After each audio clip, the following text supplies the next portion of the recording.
Welcome to episode 344 of the Various and Sundry podcast. I'm your host, Matt Harmon, joined live in the Vault Studio on the beautiful campus of Grace College and Grace Theological Seminary by my good friend, my colleague, my co-host, and the man who spent a good portion of his day playing tour guide, John Scott Sloat. About an hour. Okay. About an hour in total. All right. So most of my morning was on the golf course. Oh, well, there you go. Yeah. And how did we hit it today? Okay.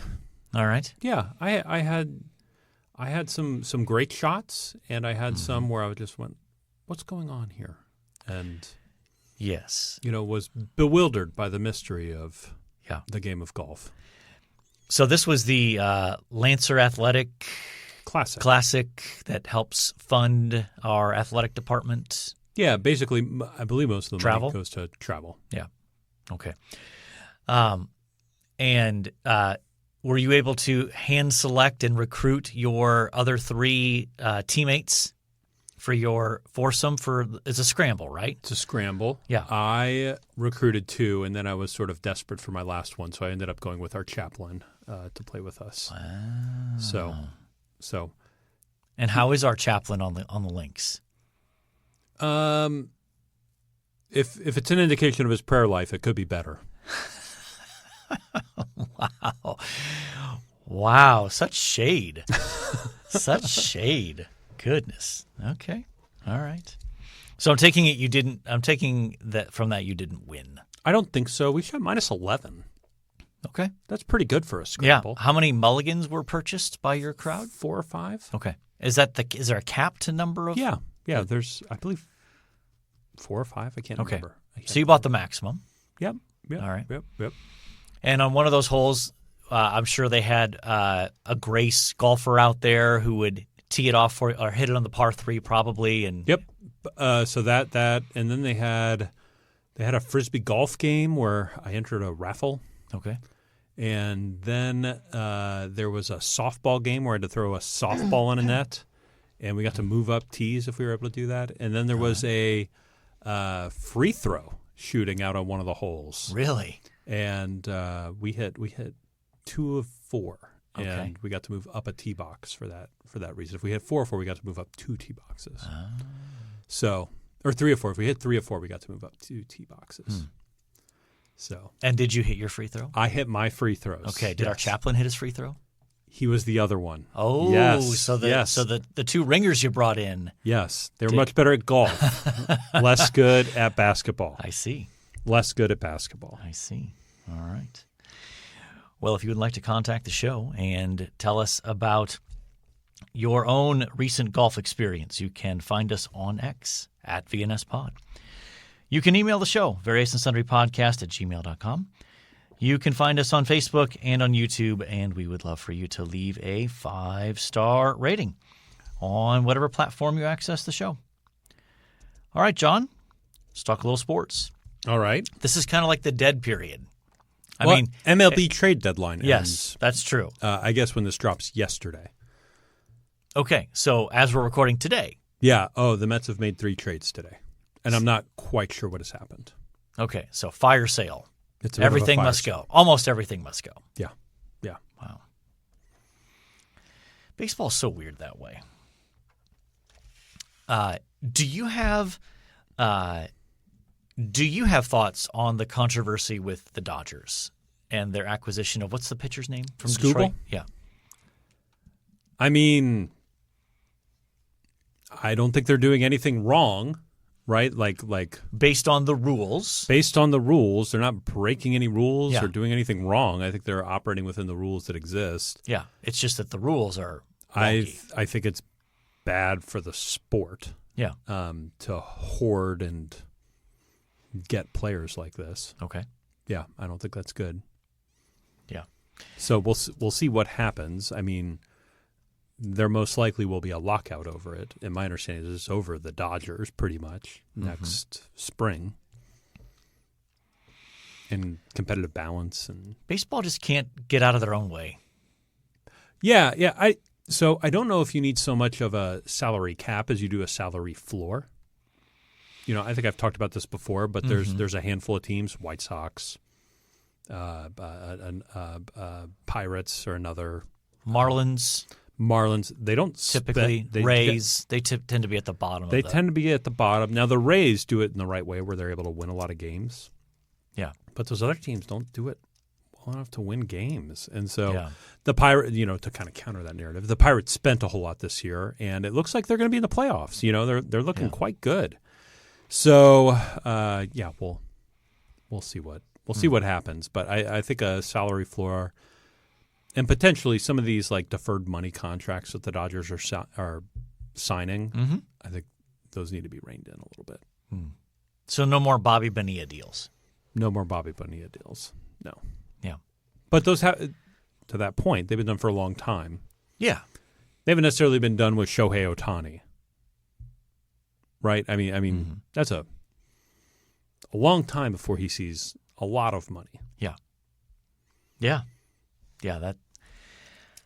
But again, they can't. I think when you don't have, and sadly, my favorite sport, college football, is essentially moving in a similar direction, where you don't have clearly defined like limits on what a team can arrange for NIL money, and so. Yeah. The rich are going to get richer and the poor are probably going to get poorer. Well, in baseball, at least you have some collective bargaining. Yeah. Right? You have a union that has said, here's what contracts look like, here's, all these things. College football has none of that.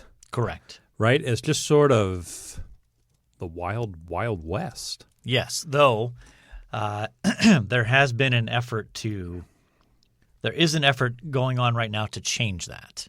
Have you followed it all? It's called the SAVE Act, I think. Did I get that right? That's a different thing. The Protect College Sports Act. That's what I was thinking. I was about to say, we're not talking about the SAVE Act. We're not talking about voting. No. We're not talking about election reform. No.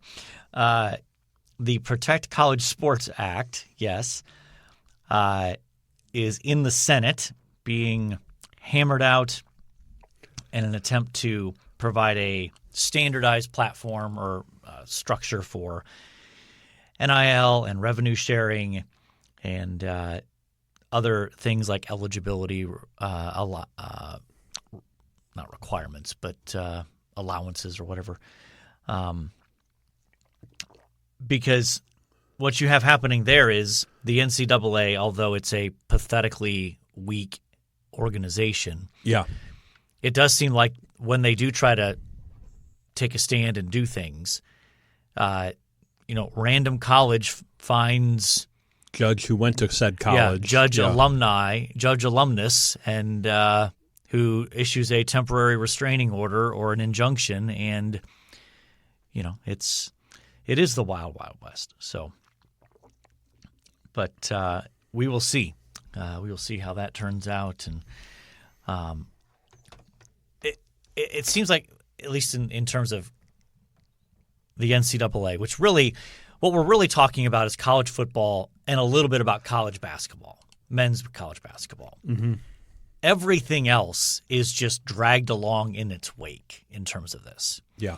I mean, those are really the only revenue-producing sports for most athletic programs. And revenue-producing from non-traditional means, right? I mean, it's revenue-producing not just from tuition, but revenue-producing from TV deals. Ticket sales, revenue. Yeah, exactly. TV deals, merchandise, all that sort of stuff.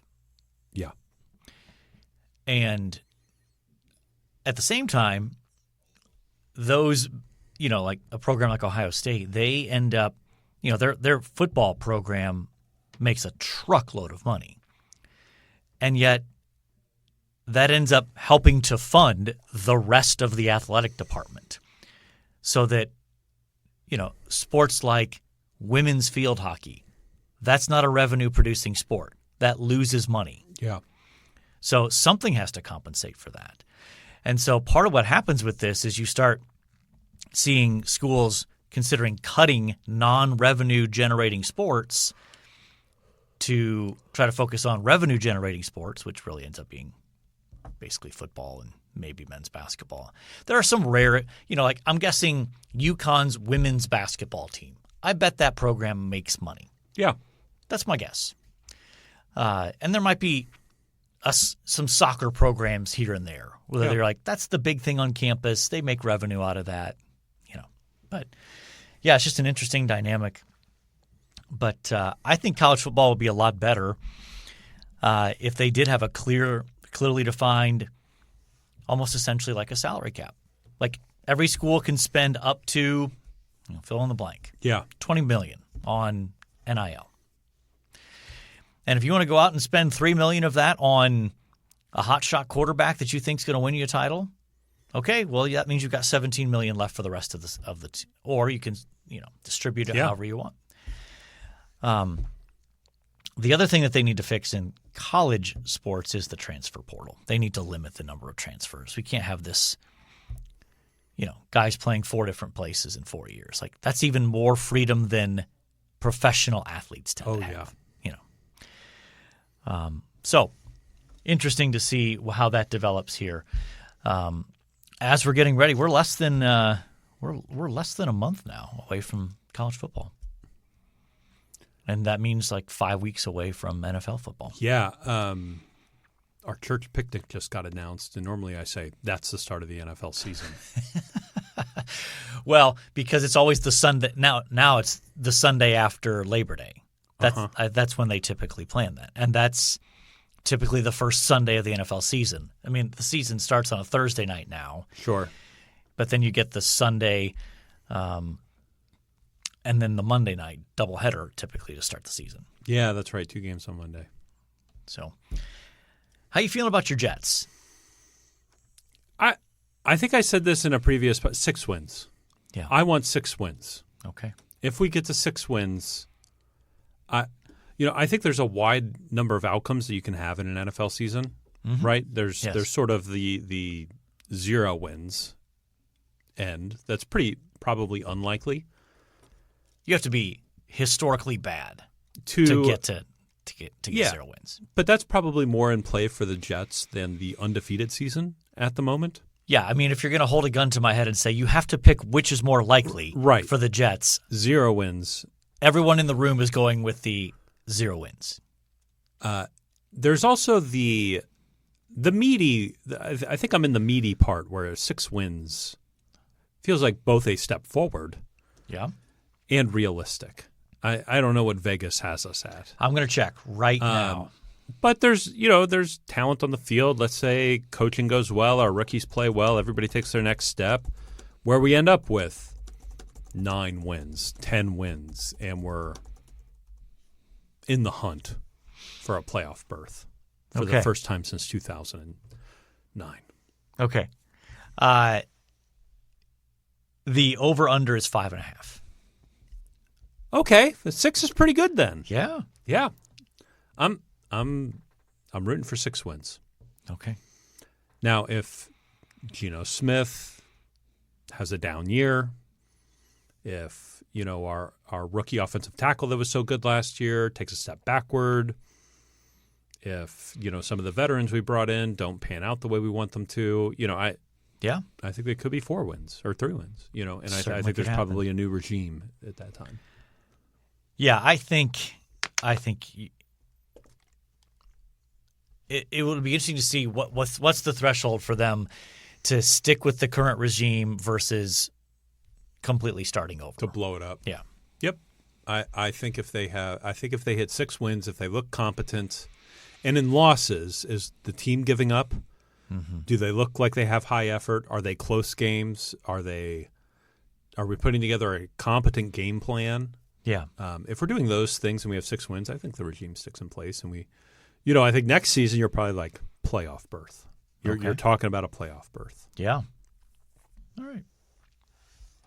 Okay. So that's how we feel. All right. Very good.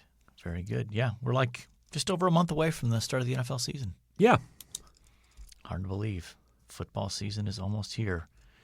Praise the Lord. I'm ready for some. School's almost here. I mean, parking's going to get a lot harder around here in just a few weeks. Yes. I feel your pain. Yeah, and there was a water main break today on campus. So, man, all these things would be especially pertinent to me if I weren't on sabbatical this fall. Oh yeah. Do you come in for anything? Well, I mean, I come in to record this podcast. Well, what else? Like Convocation Chapel? No. What? I don't exist. Faculty? No. No. Interviews for professors? Now, that you'll come in for. I will come in when we have meetings to discuss candidates for our Old Testament position. Yeah. Yeah. I will come in and be part of those conversations. I wouldn't have to, but I think it's very important to be a part of those conversations. Sure. So yeah. Yes, indeed. Yes, indeed. So, and right around the start of that football season, just a little bit after that, Lord willing, moving into the new house. Yeah, that's coming up fast. It's coming up fast. Yeah, you should drive by it sometime again. Yeah. Wait till after this Wednesday. The exterior will be done. The siding's done right now. The stone is going on this week. Okay. And so it'll very much look like this is what the exterior looks like. They're hanging drywall this week and finishing that up. Painting at the end of the week. Okay. Yeah. So it's moving right along. It's taped and mudded? It is. The drywall's hung. They did when I checked it on Friday, they had done the first round of muddings, cover the seams and all that kind of stuff. And they were back there today doing round 2.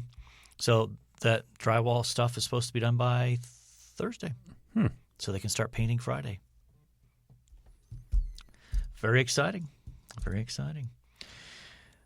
Anything else in the world of sports here, John? Goodness, trying to think. I mean, MLB trade deadline's happening right now. Gearing up for football. We covered that. Yeah. I don't think so. I don't think so either. All right.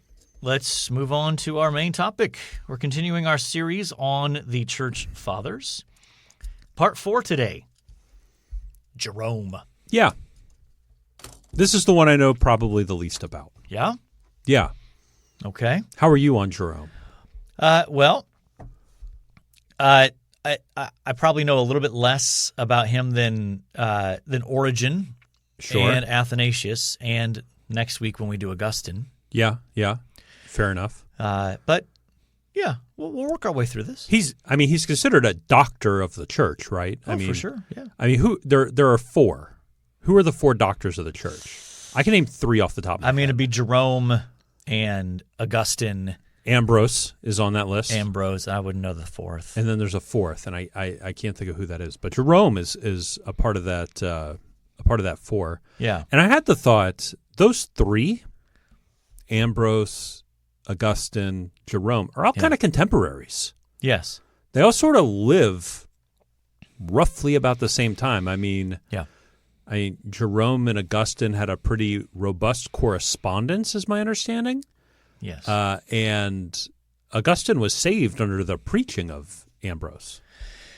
Yes. So Jerome, apparently born around, again, you often get these around dates when we're talking about church fathers like this, around 347. Yeah. And died in 420 AD. So he also is living then in the aftermath of Nicaea.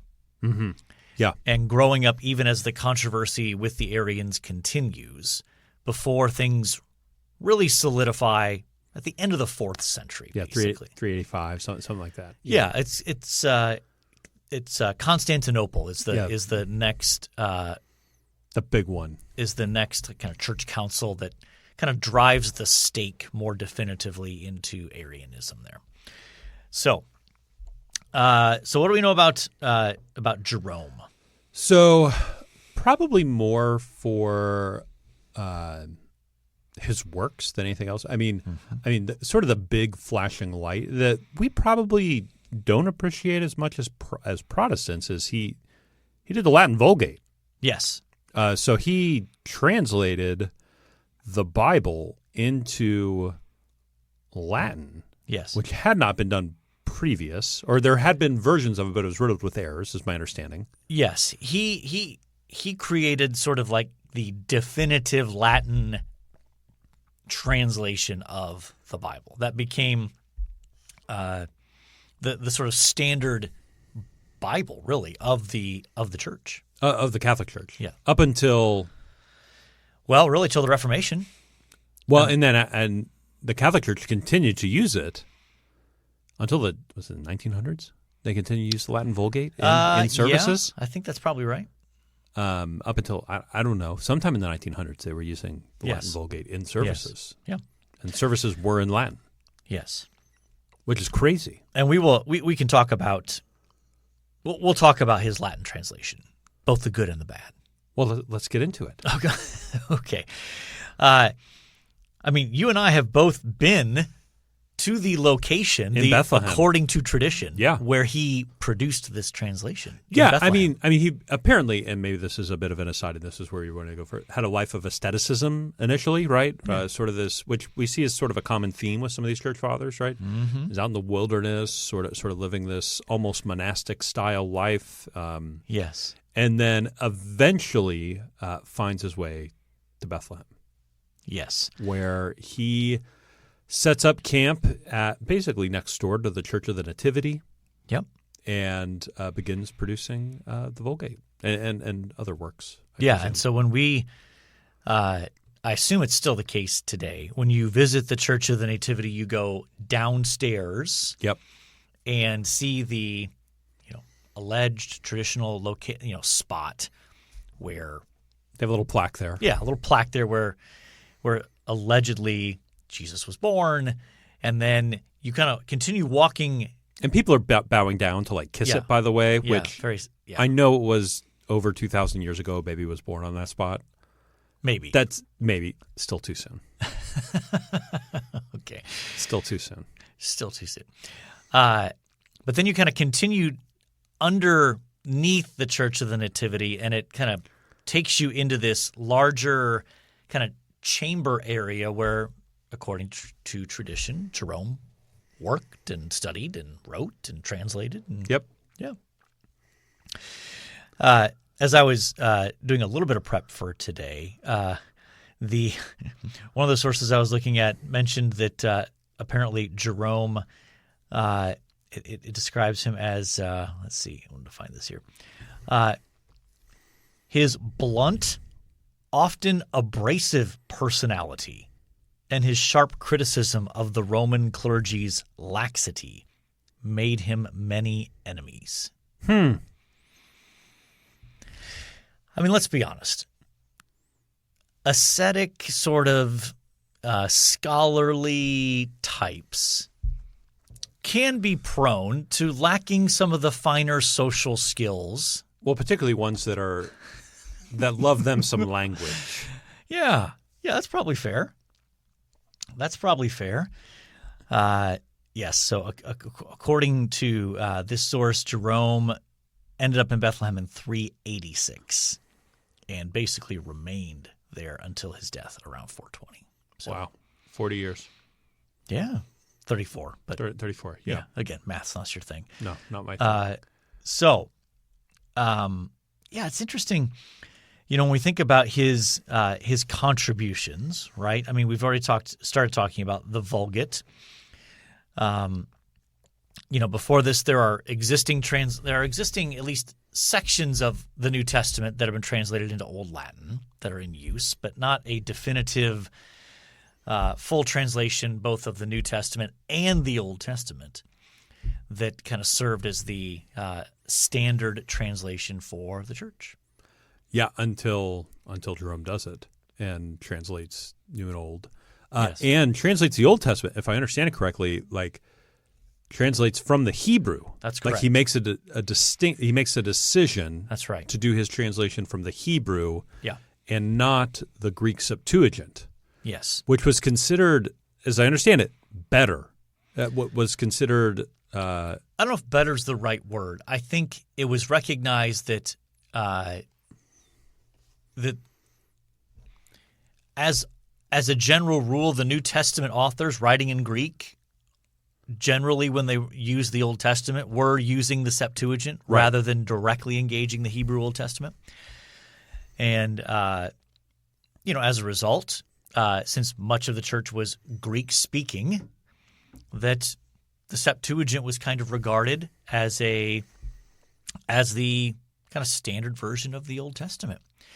Now, of course, that's a grossly oversimplified explanation, because to even say something like the Septuagint is a misleading statement in the sense of you've got not only what scholars refer to now as the Old Greek, which is the original translations of the Hebrew Old Testament into Greek, done at different times. You've got the Pentateuch done earliest, and then over time, different prophetic books and the Psalms and and then there were later revisions of this that were also in circulation.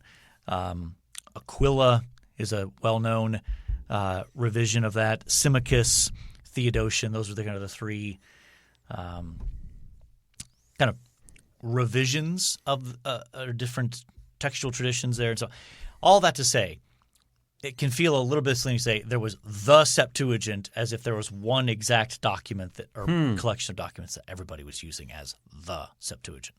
In any case, the fact that Jerome decided to work directly from the Hebrew was a significant moment in the history of the church, I would say, because it affirmed that although the Septuagint is valuable and although the New Testament authors used the Septuagint, the inspiration of the Old Testament rests on the original Hebrew text and not the Septuagint.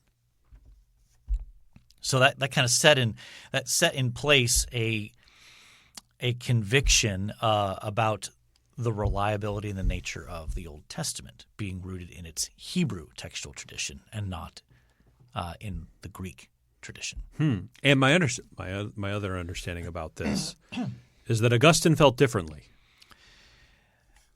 I mean, from what I remember, I don't know how strongly he felt that, but I think it was a preference, yes. Yeah. And they exchanged some letters back and forth. Yeah. That most of which has been lost to history. As is often the case. But there are still a few surviving letters, and we can piece together what the other ones say based on context from the letters we do have. Have you stopped to consider, what are historians going to do in 700 years from now? And they're looking back at this period, and we really don't have letters.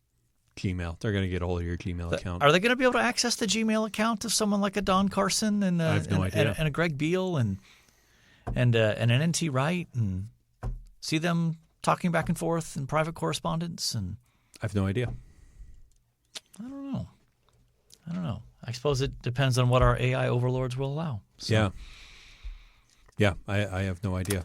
So besides the Vulgate, what else is Jerome known for? Oh, my goodness. I mean, that's the biggie. Yeah. That's the big matzo ball. I mean, I think we've covered most everything that I feel like I know Jerome for, right? The Vulgate, living at the Church in the Nativity, correspondence with Augustine. What am I missing? Well, we don't have a ton of these, but he did have biblical commentaries. Okay. Which, a lot of these guys had biblical commentaries, which virtually all these guys did. Yeah. And many of those tended to be more sermonic or in orientation, where they would be preaching through different books of the Bible and that kind of thing. And apparently, of course, guys like this always have polemical, treatises that they write against different heretics and that sort of thing. It is interesting. He apparently wrote one that was against Helvidius, defending Mary's perpetual virginity. So it's interesting that Catholic distinctive is already present there as early as Jerome in the end of the 4th, beginning of the 5th century. Also wrote another treatise defending the superiority of celibacy over marriage, which is not surprising given his own ascetic bent. So, yeah, just interesting. I think his biggest contribution, obviously, biblical translation. And we've said very positive things about his translation. Now I think we need to kind of circle back around and say, actually, there were some flaws in it that kind of laid some seeds for problems. Yeah. I mean, if I'm remembering correctly, it was Luther going back to the Greek, right? That looked, that sort of went around the Vulgate to get to righteousness, right, and justification by faith. Yeah, and again, I think we have to be careful that, by the time you get to Luther, 1,000 years have taken place. Sure. And there's been reflection, discussion, writing, scholarship, all of that on the biblical text. So I want to be careful about saying, oh, because of Jerome, things got goofy by the time of the Reformation. Well, maybe some of his translation choices would have served the church better if he'd chosen other language.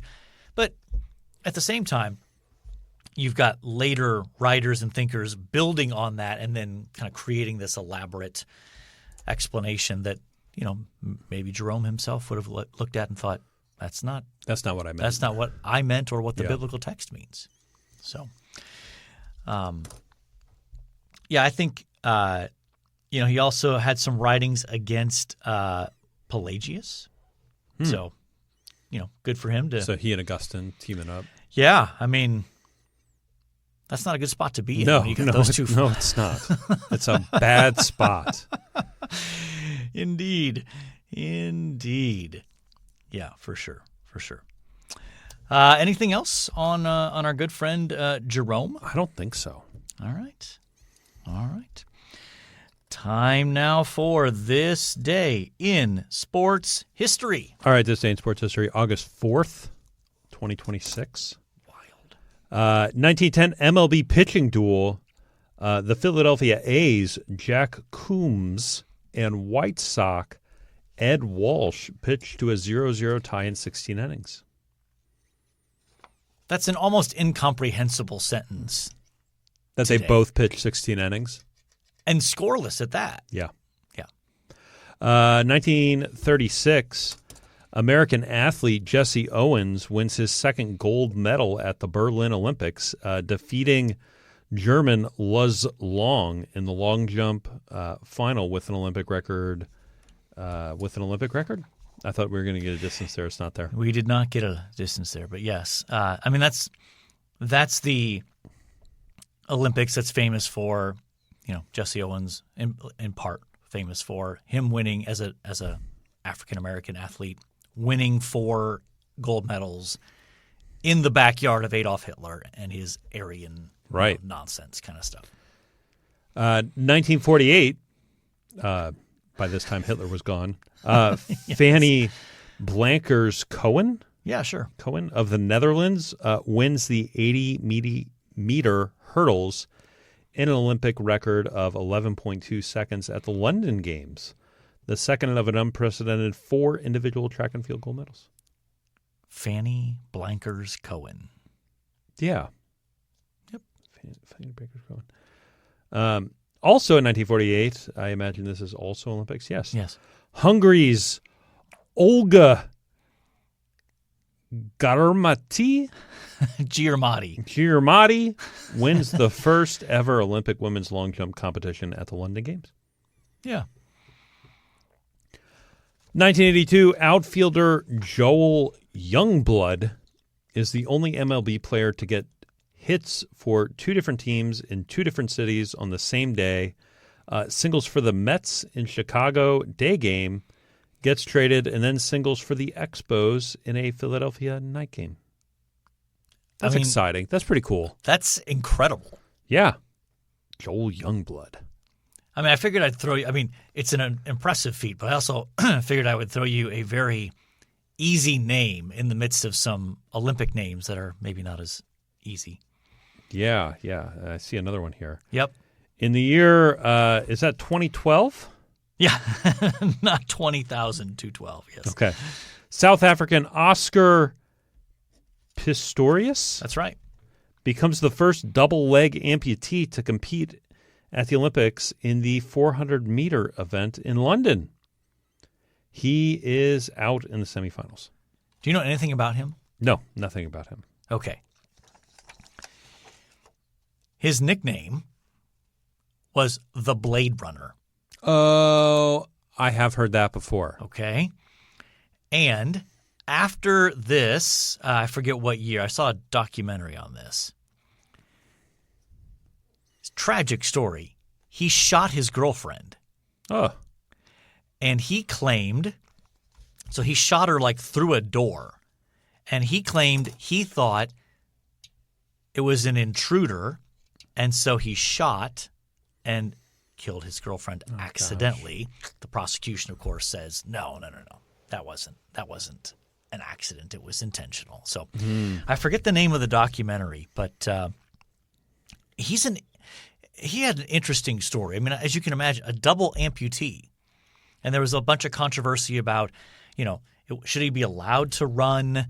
Did the prosthetics that he wore that were basically like blades, did they give him some sort of advantage over, non-amputee runners? Right. Yeah. Right. A blade does not feel fatigue. Sure. Right? Sure. Yeah. So anyway, I don't know what the name of that. I'll look that up. I'll see if I can find the name of that documentary. I think you'd enjoy it. It's got a little true crime, got a little sports. Yeah. So who do you like? I kind of like Joel Youngblood. Yeah. 2 baseball games in a day.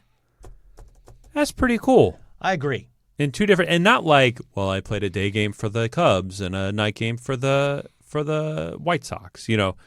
It was like I played in Chicago for like a 1 o'clock pitch, and then I had like a 7 o'clock first pitch in Philadelphia. Yeah. I'm assuming there's a direct flight involved. Probably a private charter is my guess. You think so? In 82? Yeah, I can see that. Probably. Okay, so there's a 30 for 30. That's what I had seen. Ah. So an ESPN 30 for 30, The Life and Trials of Oscar Pistorius. Very enjoyable. So interesting. Okay, so you want to go with Joel Youngblood. Joel Youngblood. I can go with that. I mean, that's hard to That's replicate. Pretty cool. That's hard to replicate. Plus a great name. Exactly. All right, one thing you liked. I am going to go with the Lancer Classic. Okay. Great scramble. Lots of good people.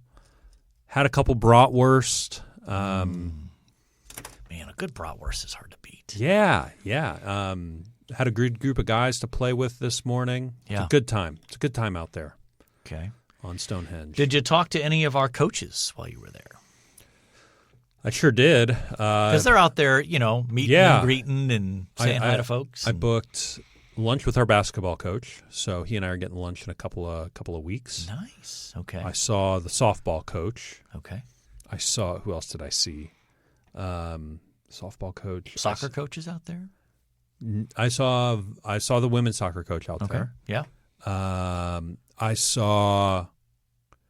feel like I saw more. I saw the women's golf, saw men's golf. No, I saw a number of coaches. Okay. Very good. Saw a number of coaches. Nice. One of them got handed a check and was kind of freaking out, and so they handed it to me because they were like, I don't want to handle this. And I was like, I do this every day. Yeah. You mean they didn't pull out their mobile phone and use their banking app to deposit it? It was a little larger than I think they anticipated, and it was freaking them out. Well, that's good. That's good. Yeah. Very good. Okay. I'm going to go with The Odyssey. Nice. I saw it yesterday. Okay, so the movie, not the book. Yes, I've read the book several times, but saw the movie yesterday finally. What'd you think? I have a lot of thoughts. I'll be brief, though. Do we need to have an Odyssey episode? I think that only works if you've seen it. I know. I would have to go see it. I mean, here's the punchline, I will say. Okay. It is a very good movie, but it is very much an adaptation, not a retelling of Homer's Odyssey. Like, it is very much a modern adaptation of the story. Okay. And so that's kind of what I've heard is like, so what I've heard has been like, they give Odysseus sort of like this PTSD from war. What have I done? Look at the atrocities I've committed in the Trojan War.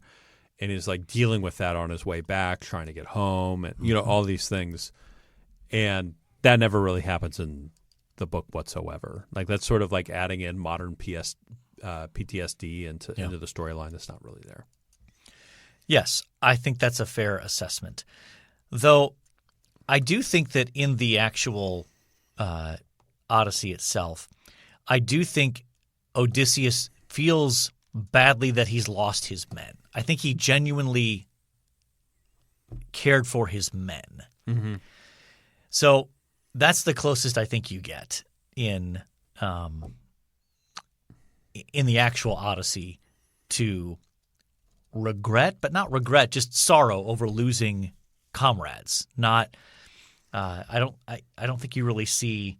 He's not dealing with the guilt of war. No, I don't. No, it's a modern.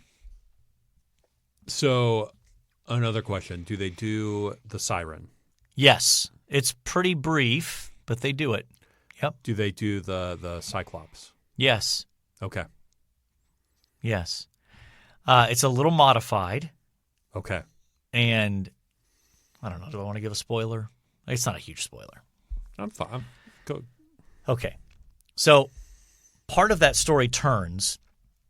So when Odysseus finally Odysseus has this conversation with the Cyclops at points, right? And basically he won't tell him his name. He says his name is No One or Nobody. Which is a play on his name in Greek. Right. Yeah. Udes. Mm-hmm. And his name Odysseus, so there's a word play there. Yeah, yeah. So that when Odysseus stabs the Cyclops in the eye and wounds him and then they escape, the Cyclops is running around saying, being asked by his other Cyclopses, yeah. It's not Latin. Yeah. So who hurt you? And the Cyclops keeps saying, nobody hurt me. Nobody hurt me. So they're all confused, like, nobody hurt you? But then when Odysseus and his men escape to the ship, in the actual book, Odysseus, in his pride, yells back in the hearing of the Cyclops, it was Odysseus who hurt you. Well, that's a major mistake because the Cyclops is the son of Poseidon, the god of the sea. Mm. And so that's what sparks, in large part, Poseidon's anger towards Odysseus, and that means he doesn't get home for a while. So, like, his arrogance, his pride in wanting the Cyclops to know, I'm the one who hurt you. This is my name. I'm great. Ends up coming back to bite him. That doesn't show up in it only indirectly does. Okay. So, anyway. You have to make choices when you take a book like that, and you're gonna have decisions to make. But the ending's also a little different, which I'm like, meh. So anyway, that is my one thing I liked. Okay. All right, John. We've talked a little bit of preseason football. We've talked about the MLB trading deadline. We actually talked a little bit about your golf game today. We did. We talked about Jerome, the church father. We talked about Joel Youngblood. That's right. We talked about the Lancer Classic. We talked about the Odyssey. And so I think, by definition, we have covered our various and sundry topics. And so all that's left to say is, until next time, the Lord bless y'all real good. Later.